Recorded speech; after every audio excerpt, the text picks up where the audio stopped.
Hey guys, welcome back to my channel, and hello if you're new here. Thank you so much for joining. So this is one of the biggest wrap-ups I've done of this year so far, because I'm going to wrap up October and November together. I was flying through November. I read 14 books in November and I read 8 books in October. So we're going to wrap all of them up. All of them were physical books apart from 3. I actually listened to 3 audiobooks over the last couple of months, which is unheard of for me because I find it very difficult with audiobooks. Like, one of my biggest issues is if I don't get on with the narrators' voices, I just cannot deal with audiobooks. Like, they have to be really good narrations, and I prefer duet narration, which is where, say for example, you're in the male point of view and the female speak, the actual female narrator will still say her lines in that. I just prefer that so much more. There is nothing that throws me out of a book more than hearing the male narrator put on a woman's voice. Like, I just cannot get on board with that. But I managed to read 3 audiobooks. I think I've realised that listening to thrillers on audio for me are really fun. And I did listen to one very popular audiobook as well, which was really good. So these are going to be in sort of no particular order. I've got a whole stack of books here. So we're going to go through them, talk about my most disappointing reads and my favourite reads. I found one of my favourite romance books in the beginning of November. I think I read it. It was amazing. So in fact, let's just start with that book because it was so good. I just want to talk about it. So I read My Dark Desire by Parker S. Huntington and L.J. Shen. This is the second book in the Dark Prince Road series, and I think the third book is actually going to be coming out next year sometime, like towards the beginning of next year, which is really exciting. I loved My Dark Romeo. I think I gave that 4.5 or 4.75 stars, but this book was a complete masterpiece. This is one of the best romance books I have ever read. It was so good. Just everything about this book was on point. I loved the characters, the character development, the storyline itself. A Cinderella retelling. So this follows Faro, who she's got like a stepmom, and her father has passed away, and there's some weird stuff going on around his death as to what really happened to him. There's something a bit fishy going on with the way that her father dies, and her stepmom basically has taken over the will and has pushed Faro out of it, and then she's obviously got 2 stepsisters in it which she doesn't get on with, and she is their maid. But she actually knew for a fact that she was very close to her father, and she knew there was no way that her father would have not left her anything. So lives in this really affluent area, and Zachary's son is a billionaire. He is friends with Romeo Costa from book 1. They enter like this contract together where she comes to him to become his maid, and in return he will then pay for all her lawyers and hire the best lawyers and everything to find out what's going on with the will and basically return to her what she's owed.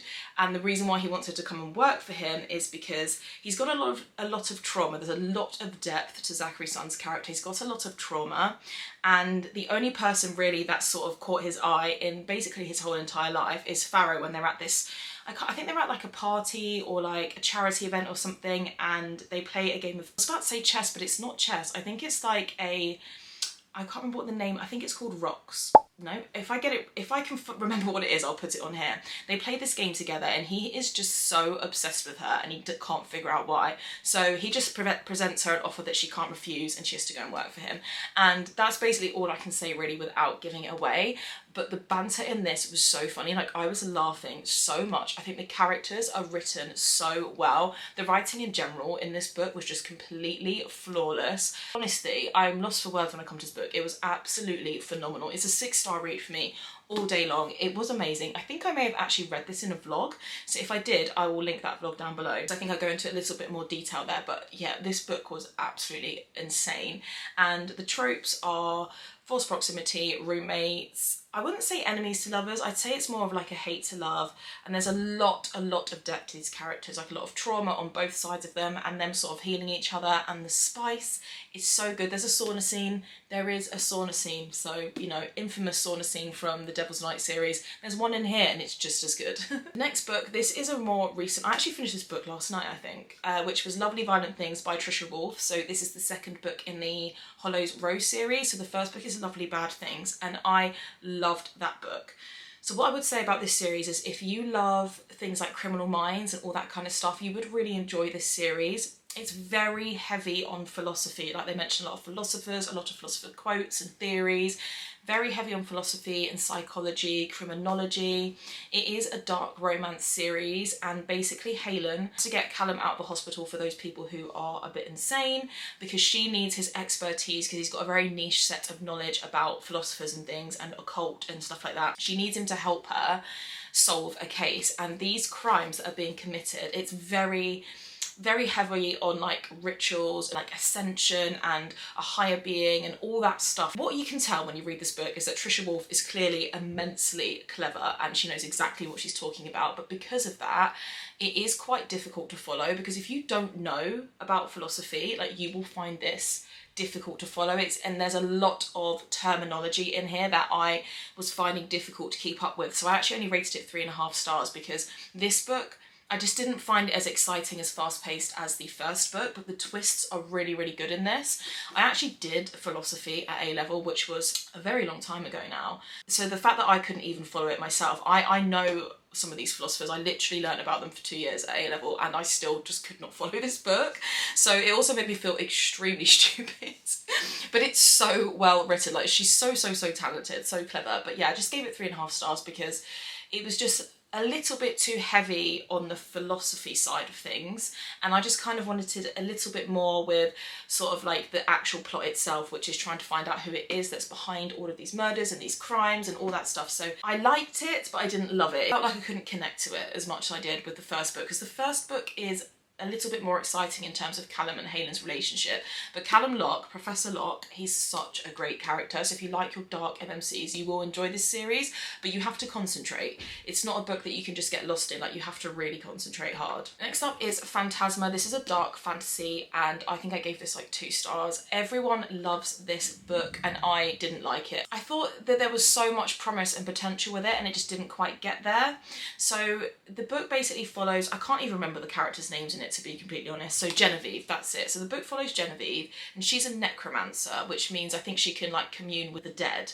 And it's sort of like been passed down in her family. Her mum dies and then her sister runs away, and so she has to go and enter Phantasma, which is a game, and it has 9 or 7 levels or something to it, but it's a really testing game. Like, it makes you test yourself, it makes you question things, you'll be hallucinating, like you don't know what's real, what's not. And I think some people actually as well, I think they can die in it. So she enters the game because she thinks her sister's entered it, and she goes in there, and then she makes friends with a ghost, or is it a phantom, and he's called Blackwell, is that his name? I think his name was Blackwell, I might be wrong. And basically you're not supposed to fall in love whilst you're in the game either, and then naturally obviously they have a connection and he helps her get through the levels in the game. It's very Squid Game-esque, the trials and the games that are in it, but I felt like they were really rushed. I felt like the story was very disconnected. Like, her mum literally dies at the beginning of the book. She's not even sad about it. And the next thing she's in the game. And the next thing she meets this phantom or this ghost. It's very insta-lust and insta-love between them. And then all of a sudden the book just ended. And there was about 3 twists at the end, which were just thrown at me. And I was like, what on earth is going on? So I loved the potential of the book. I love the idea of it, but I just don't feel like the writing was quite there for me, and the way that the story was told. So yeah. So I read 3 books by Rena Kent. So I read The Throne Duet, which, not my favourite duet of hers, I have to say. I think I gave the first book 3.25 stars, and then the second book 3.5 or maybe 3.75 stars. So this book actually introduces her mafia world. So it introduces you into all of the characters that also go on in the other trilogies. She's got like the Deception trilogy, the Monster trilogy. You do meet those MMCs in here, but this follows on from, if you read the Truth and Lies duet, Serena's sister in the Truth and Lies duet, Ray, this is her book, and it follows her and Kyle Hunter. And there's sort of elements of like, well, there's mafia, secret identity, false proximity, arranged marriage of convenience thing. So all the tropes are amazing. I didn't like Kyle's character at all. He was so creepy and just like really predatory, and I just did not like the way he viewed Ray at all, and he was just super misogynistic, and I just did not like his character, and I think that's why I didn't like this duet. But what I did like in the duet was the actual mafia plot itself and sort of the introduction into the mafia world. I thought that was really fun, and I am excited to read all the other books. The second book was so much better than the first book, but yeah, Kyle ruined it for me. I think if you don't like a character in a book, then you're not going to enjoy the book, and I really didn't like him at all. Okay, so I read Empire of Desire as well, which is the Empire series. You can actually read them as standalone. So there's 4 Empire books. Read the first one, This is dad's best friend, age gap trope, workplace romance, lawyers. That just ticks so many boxes. And it did tick so many boxes. This book was so good. It was so spicy. It was very taboo.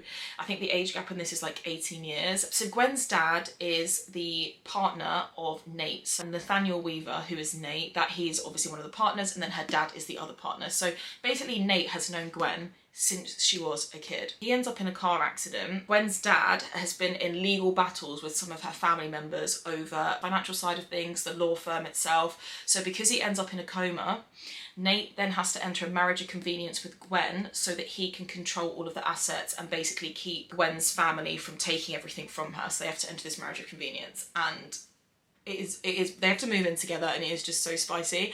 I only gave it 3.75 stars. I definitely would have given it 4 stars, but the only reason why I didn't is because some parts of the book were a little bit too... The dynamic between them was very like father-daughter, and I didn't like that, because the way he would view her, bearing in mind he's literally doing bits with his best friend's daughter who's 18 years younger than her, the dynamic between them was just a little bit too creepy for me. Because in Nate's point of view, he talks about that a lot, and I just didn't like that. But as that said, that aside, it was a really good book, and I just loved the setting of it. I loved that it was like set in a law firm, and it was introducing us to characters that we've already met in some earlier books in the Renaverse, because I don't know if you're familiar with Rena Kent books, but like Knox Van Doren, he is also a member at this firm. He makes a few appearances. I'm currently reading Empire of Sin now, which is his book, and loving it. So yeah, that's why I only gave it 3.75 stars, but if you just want like a really taboo, spicy read, this is so good, and it can be read as a standalone. So I also read Quicksilver by Callie Hart. This was another disappointing read. I mean, everybody is raving about this book, and I feel like I am in the minority here because I didn't enjoy it. And I do feel like, are we reading the same book here? Whilst I loved the idea of it, I think Callie Hart just threw in way too many tropes. So this is obviously a fantasy book, and do you know what, even trying to think about what went on in it, I'm a bit confused, because there was just so much going on. It's like an enemies to lovers romance with fae, vampires, magic stuff. There was just too many tropes going on in this. She should have just picked and chose like a few good tropes and then really developed those, because that's how I felt this book was just a mess. So I thought the last half was a lot better than the first half, but considering the book is 600 pages, that's just way too many pages for me to get into a book. I think if I'm not into something, if it's that long, after the first 150 pages, I don't think I'm going to enjoy it. I thought that everything was quite rushed. I liked Quicksilver's character. He was the only thing I liked about this book. And I mean, fae vampires, that's exciting, I guess, but I just felt like every single element of the book, I just wasn't gripped by it at all, and I had to really force myself to finish it, because I thought to myself, I've come this far, I need to finish it.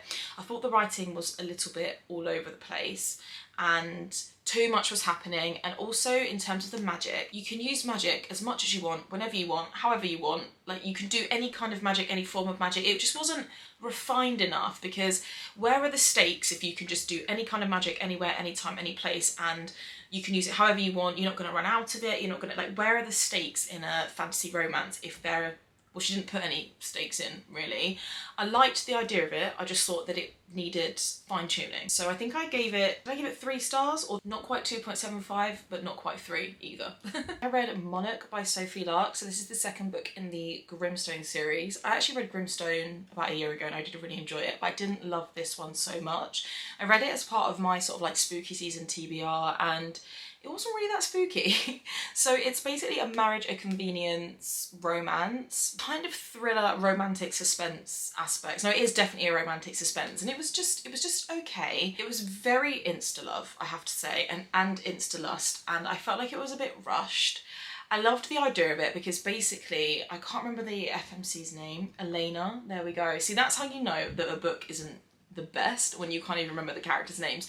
But Elena, basically, she comes from a country in Europe. I can't remember where it was. Was it Sweden, potentially? I think it was Sweden. She comes over from Sweden. She's in a marriage of convenience with Lorne, who doesn't... At first, he seems really nice, but he ends up not really being the guy that he says he is, and Atlas is the hotel owner. So Lorne's house is being done up and being renovated, so they can't move into it yet, so they have to go and live in Atlas's hotel. And Atlas keeps warning her away from Lorne, and he's like, look, this guy, like, he's not the guy guy who you think he is, and that's kind of the gist of the story.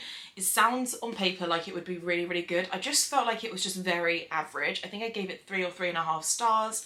It was just okay. I think for me, I just didn't love the relationship development between them. It was just a bit too rushed for me. It needed to be more fleshed out, I think, and it just, yeah, felt a bit rushed. It was okay. It was just a quick, easy, kind of fun read. It's not my favourite Sophie Lark book, but yeah, it was just, I don't really have much more to say about it other than that it was just okay. I read 3 books by Karina House. So I read Grave Matter, which was kindly sent to me as an ARC copy, and I couldn't wait any longer. I think I read it about 2 days after I received it. This book was so good. It's a really, really unique, interesting plot. This is also romantic suspense, also like stalker, professor student, forbidden love. It's really, really fun. So basically, Sydney gets onto this scholarship and has to go off to this island where she works for this company who are experimenting and sort of doing all this scientific stuff with fungus and fungi and all that. What's it called? Myo something. There's a name for it. I can't quite remember. It was really interesting. So basically on this island, everything is not as it seems, and Sydney keeps having these hallucinations and she can't tell if they're flashbacks, if she's seeing things, or if she's going crazy. In comes her professor, who is not only just her teacher, but also her psychologist. So I love that sort of crossover there. And basically the island itself, it does weird things. It sends people crazy. There's a lot of history and a lot of freaky, weird stuff that's happened to people who've been there before, and to some of the students who are currently in her sort of cohort that have gone onto the island to help out. The forest itself, it seems like it's alive. There's testing and stuff that's going on. There's weird things happening to the animals that are in the forest, and of course with the fungi itself. It sounds really out there, but it's honestly so good. I gave it 4 stars. I had such a great time with it. It's a really quick read as well. I think it was only about 300 pages. The romance, some of the scenes in this, like she's literally in the woods at one point and her and her professor are doing things they should not be doing. She has this crazy hallucination that all of the roots and everything of the trees are like restraining her whilst this is going on. Like, it's so wild, but it's really good. And she just nailed all of the tropes in this. And also there's a twist in it that is crazy. Like, it's crazy. It was a really, really good book and it's very unique and I just really, really loved it. Then by the same author, I also read the Dark Eyes duet. So the first book is Black Sunshine and the second book is The Blood is Love. This is a dark vampire romance and it was phenomenal. I gave both books 4.5 stars. I have not had so much fun with a duet in a really long time. Not only is it extremely spicy because it is vampire romance, but I just thought the actual plot itself was so good. So this basically follows Lenore and Solon. If you've read the Dracula duet, which is Blood Orange and I think then Black Rose, Lenore and Solon actually make an appearance in that, and then also the characters in that book also make an appearance in these books. So I do love the crossover there. It's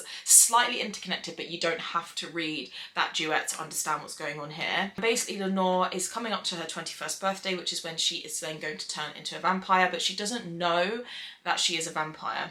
Now this has got everything in it. It's got magical guilds, witch hunters, vampire slayers, all of it. Lenore discovers a lot about herself and the whole world of vampires that she had no idea that she was going to become a part of. It also has things like travelling between worlds, interdimensional travel, other dimensions, like the Black Sunshine itself is another dimension, which is like in the world we know, but kind of not. It's like a door in between 2 places. So it was really, really, really interesting. It also has all the history of the original vampires, who that person is, sort of like the king of all vampires, and he's pretty evil. There's also like a mystery around Lenore's parents, who her real parents are, and all that stuff. Like, the plot was so good in this duet. I absolutely loved it.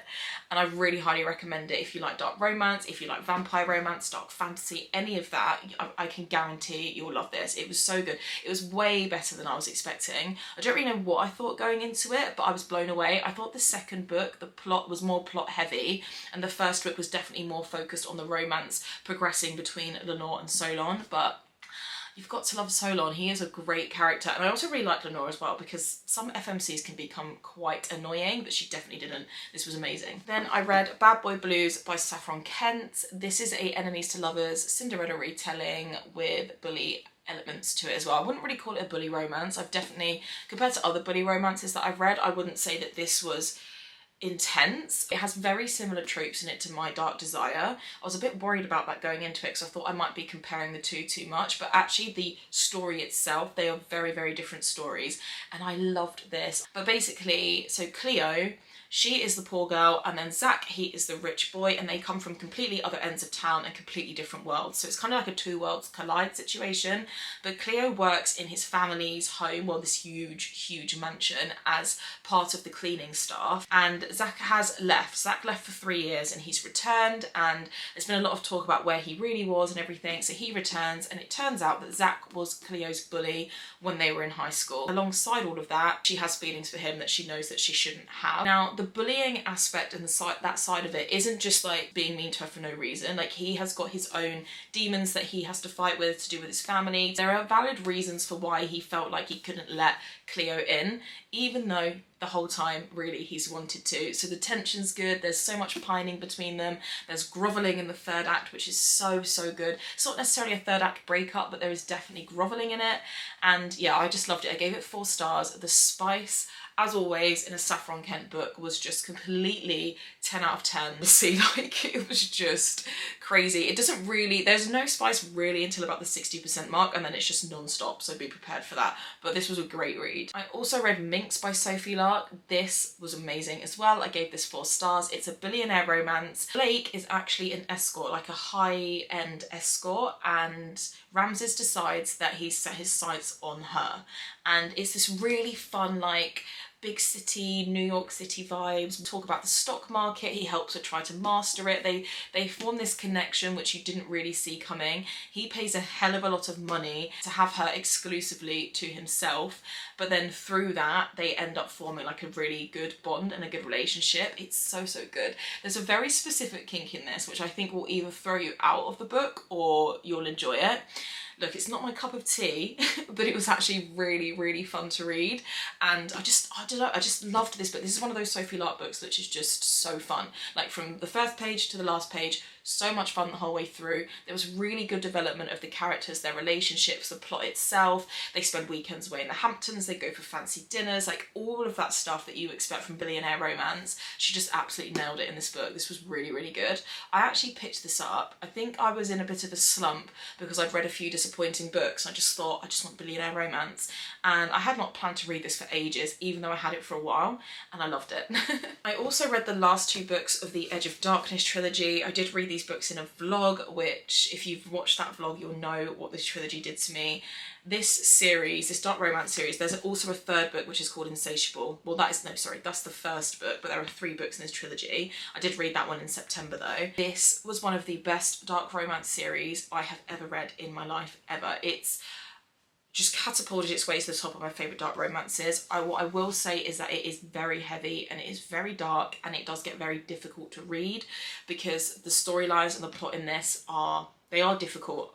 But Cade and Stacey's story was just absolutely phenomenal. I loved all the depth and the layers to the characters, the found family feeling in this, especially in the last book, Restitution. This book for me is like a complete masterpiece. I think about this book on a daily basis. The side characters in this as well were just incredible. Like, they were flawless. They really made the story. There's all these flashbacks between past, present. There's just so much depth to this story.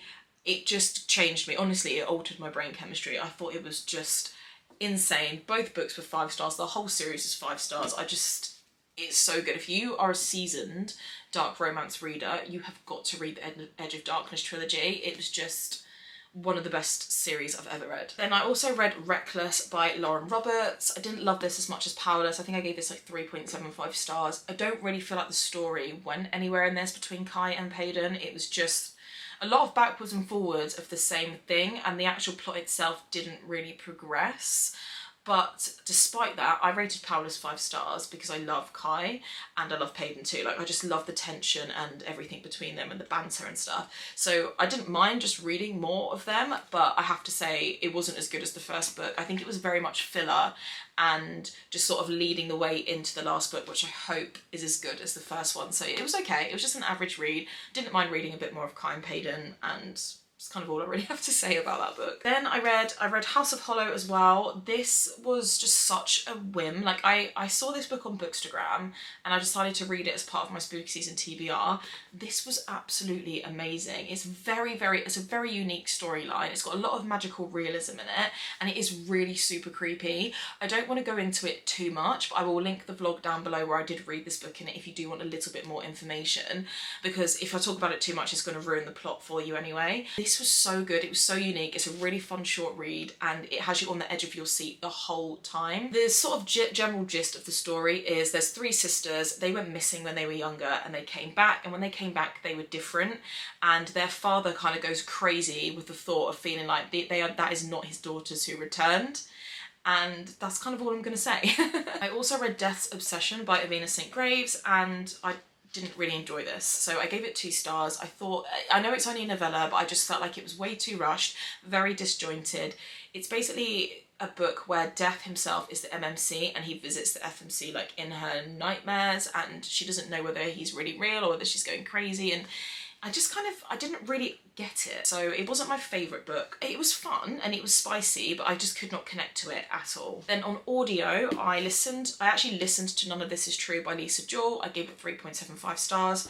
I loved the production of the audiobook. It's one of the best audiobooks I've ever listened to. It was really well done, but the actual story itself I just felt was a bit underwhelming. It is very suspenseful, it keeps you on the edge of your seat, but I just felt like it just didn't quite get there for me.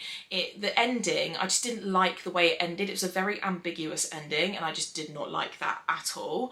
And also, I just felt like the way that the story was built up was so well done, and it is really actually incredibly well written. The twist was so bad. It basically follows 2 women that meet. They find out they're birthday twins, so they share the same birthday, they were born in the same hospital, and one of them, she's got like a very dark past, and then Alex, she's a podcaster, and so they make a podcast together where they talk about sort of everything that's gone on in, I can't remember what her name was, Josie's life. And Josie has this husband and she hates him, and they sort of really delve into her life with her husband, but not everything is as it seems. And Alex finds that she ends up way too drawn into it all and way too involved, and she can't see a way out. And yeah, anyway, it's really good, but just it was the twist for me that I just didn't like. And I listened to Lights Out on audio as well. I don't have the physical copy. One of the spiciest audiobooks I've ever listened to, probably one of the spiciest books if I read it physically that I would have ever read. Whilst I really liked it, I just felt like, I loved Josh, I thought he was actually really cute. It's basically very satire to us who sort of say like, oh, we love all these dark romances and these masked men and this is what we want, and then basically Ali literally gets what we think is our dream come true. And so it is funny, it was so funny. I just felt like it was lacking a lot of substance, like it was just written to be extremely spicy, and it was, don't get me wrong, it was a good time. I think I gave it like 3.75 stars, but it just was a little bit silly. Like, I wouldn't say there was loads of depth to it and it was amazing, but I would still really recommend it. And then I listened to The Boyfriend by Frida McFadden and I didn't like that at all. I think I gave it like 2.5 stars. That was just boring. It basically it's about the dangers of like online dating and who people really truly think they are. And what I just felt like is that Frida did too much to make all of the main characters in it seem fishy and like not who they are and make you question them. Like, was purposefully throwing us off the scent instead of writing the book in a clever way to make us really question everything. She was just purposely throwing us off everything. The twist was just so underwhelming. I find Frida McFadden books to be quite underwhelming, I'm gonna be honest. So there we go, that is all of the books I read in October and November. I feel like all in all it was really good, but it was very up and down, but I've read also some of my favourite books. Let me know what you guys have been reading, any of your favourite books, what are you guys going to be reading in December. Thank you so much for watching my video. Don't forget to subscribe so you don't miss my upcoming content, and I'll see you in my next video.